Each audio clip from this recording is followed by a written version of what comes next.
Hi guys. So I was reading this book and I thought I might share some of its contents. It's written by Neil Postman. The book is called Amusing Ourselves to Death. Now he's speaking about media. He initially wrote this in 1985, talking about TV and the transition from to telegraph, or from I'm not sure, but anyway.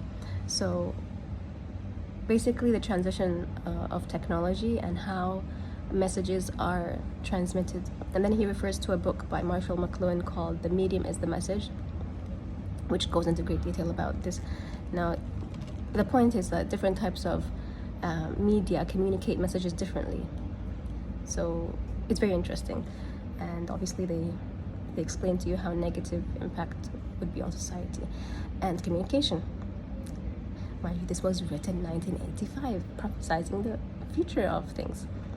Now, I'm just going to read a bit of it so you get an idea of some of the things he says. I might add that my interest in this point of view was first stirred by a prophet far more formidable than McLuhan, more ancient than Plato. In studying the Bible as a young man, I found intimations of the idea that forms of media favor particular kinds of content and therefore are capable of taking command of a culture. I refer specifically to the Decalogue, the second commandment, of which prohibits the Israelites from making concrete images of anything.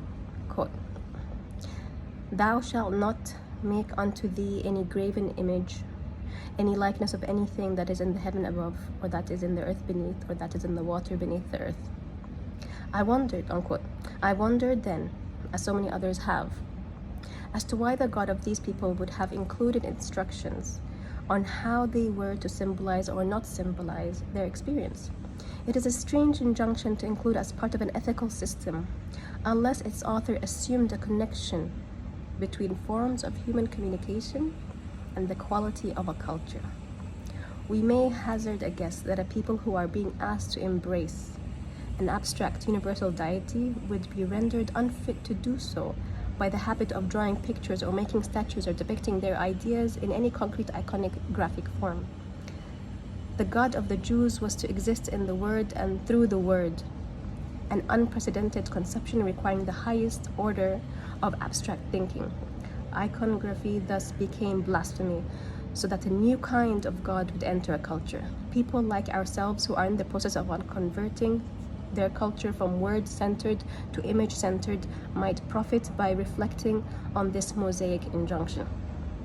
But even if I'm wrong in these conjectures, it is, I believe, a wise and particularly relevant supposition that the media of communication available to a culture are a dominant influence on the formation of the culture's intellectual and social preoccupations. I'm going to stop there because not everyone is ready to listen to me read chapters and chapters of this book. So yeah, go and read it if you want to read the book. I'll put it in the description, whatever it is, yeah, so you can see. And I'll put also the other ones that I was referring to in this video. Bye.